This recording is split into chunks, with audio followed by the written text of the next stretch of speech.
Hello साथियों, नमस्कार। कैसे हैं आप सब? जरूर बताएं। साथियों, आज की इस वीडियो में हम लोग जीएस के प्रश्न करेंगे जो आपकी परीक्षा के लिए काफी महत्वपूर्ण होंगे। साथियों, अगर आप किसी भी परीक्षा की तैयारी करते हैं और अगर उसमें जीएस के प्रश्न आते हैं तो इसके लिए यह वीडियो आपके लिए काफी महत्वपूर्ण होगा। तो साथियों, आइए देखते हैं। प्रश्न नंबर 1। प्रागैतिहासिक प्रागैतिहासिक काल को कितने भागों में बांटा जा सकता है? दोस्तों, बताना है कि प्रागैतिहासिक काल को कितने भागों में बांटा जा सकता है। इसके विकल्प हैं 2, 3, 4 और 5। तो दोस्तों, इस प्रश्न का जो सही जवाब है वो है 3। विकल्प नंबर 2 सही हो जाएगा। प्रागैतिहासिक काल को 3 भागों में बांटा जा सकता है। आइए दोस्तों, अगले प्रश्न पे चलते हैं। प्रश्न नंबर 2। बेलन घाटी को भारतीय प्रागैतिहास का क्या कहा जाता है? दोस्तों, बताना है कि बेलन घाटी को भारतीय प्रागैतिहास का क्या कहा जाता है। इसके विकल्प हैं टेक्स्ट बुक, कुरान, गीता और इनमें से कोई नहीं। तो दोस्तों, इस प्रश्न का जो सही जवाब है वो विकल्प नंबर 1 सही है। टेक्स्ट बुक कहा जाता है बेलन घाटी को। दोस्तों, टेक्स्ट बुक कहा जाता है। आइए दोस्तों, अगले प्रश्न पे चलते हैं। प्रश्न नंबर 3। हड़प्पा में सवादान किस दिशा में होता था? दोस्तों, हड़प्पा में सवादान किस दिशा में होता था यही बताना है। इसके विकल्प है उत्तर दक्षिण, पूर्व पश्चिम, पूर्व और उत्तर। तो दोस्तों, हड़प्पा में जो सवादान होते थे वो होते थे उत्तर दक्षिणी दिशा में। विकल्प नंबर 1 सही हो जाएगा, उत्तर दक्षिणी दिशा। आइए दोस्तों, अगले प्रश्न पे चलते हैं। प्रश्न नंबर 4। आर्यों की भाषा थी। दोस्तों, बताना है कि आर्यों की भाषा क्या थी। इसके विकल्प हैं उर्दू, हिंदी, फारसी और संस्कृत। तो दोस्तों, आर्यों की जो भाषा थी वो थी संस्कृत। विकल्प नंबर 4 सही हो जाएगा, संस्कृत। आइए दोस्तों, अगले प्रश्न पे चलते हैं। प्रश्न नंबर 5। उपनिषद की संख्या कितनी है? दोस्तों, बताना है कि उपनिषद की संख्या कितनी है। इसके विकल्प हैं 108, 4, 200 और 700। तो दोस्तों, उपनिषद की जो संख्या है वो है 108। विकल्प नंबर 1 सही हो जाएगा, 108। आइए दोस्तों, अगले प्रश्न पे चलते हैं। प्रश्न नंबर 6। चंद्रगुप्त मौर्य किसको हराकर मग, मगध की गद्दी पर बैठा? दोस्तों, टाइप में मिस्टेक हो गया है, यहाँ पे है मगध। क्या है? मगध। चंद्रगुप्त मौर्य किसको हराकर मगध की गद्दी पे बैठा, यह प्रश्न है। दोस्तों, इसके विकल्प है घनानंद, सिकंदर, शाहजहां और बाबर। तो इस प्रश्न का सही जवाब हो जाएगा दोस्तों विकल्प नंबर 1। चंद्रगुप्त मौर्य घनानंद को हराकर मगध की गद्दी पे बैठा था। आइए दोस्तों, अगले प्रश्न पे चलते हैं।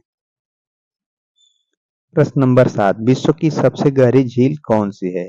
दोस्तों, बताना है कि विश्व की सबसे गहरी झील कौन सी है। इसके विकल्प हैं कैस्पियन सागर झील, बैकाल झील, सुपीरियर झील और लोनार झील।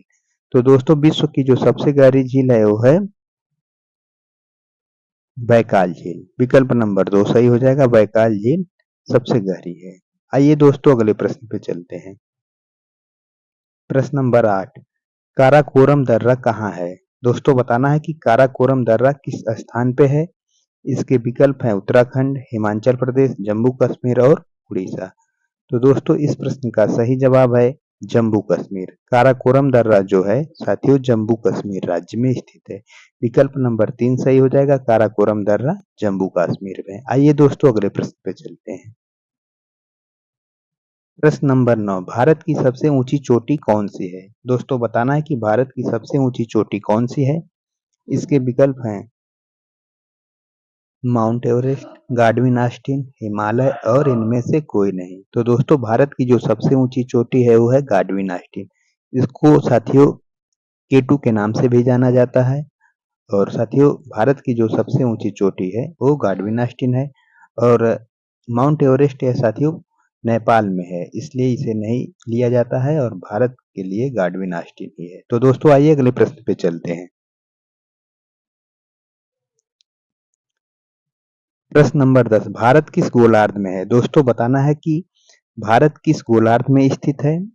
इसके विकल्प हैं उत्तरी पूर्वी, उत्तरी पश्चिमी, उत्तरी दक्षिणी और बीच में। तो दोस्तों, भारत जो है वो उत्तरी पूर्वी गोलार्ध में स्थित है। विकल्प नंबर 1 सही हो जाएगा, उत्तरी पूर्वी गोलार्ध में भारत है। आइए दोस्तों अगले प्रश्न पे चलते हैं।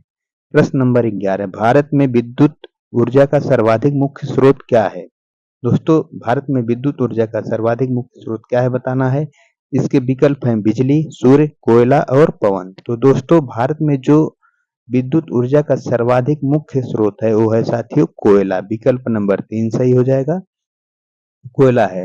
आइए दोस्तों अगले प्रश्न पे चलते हैं। प्रश्न नंबर 12, लेबनान की राजधानी है। दोस्तों लेबनान की राजधानी बताना है। इसके विकल्प हैं बेरूत, त्रिपोली, टायर और बहरीन। तो दोस्तों इस प्रश्न का सही जवाब हो जाएगा बेरूत। लेबनान की राजधानी दोस्तों बेरूत है। आइए दोस्तों अगले प्रश्न पे चलते हैं।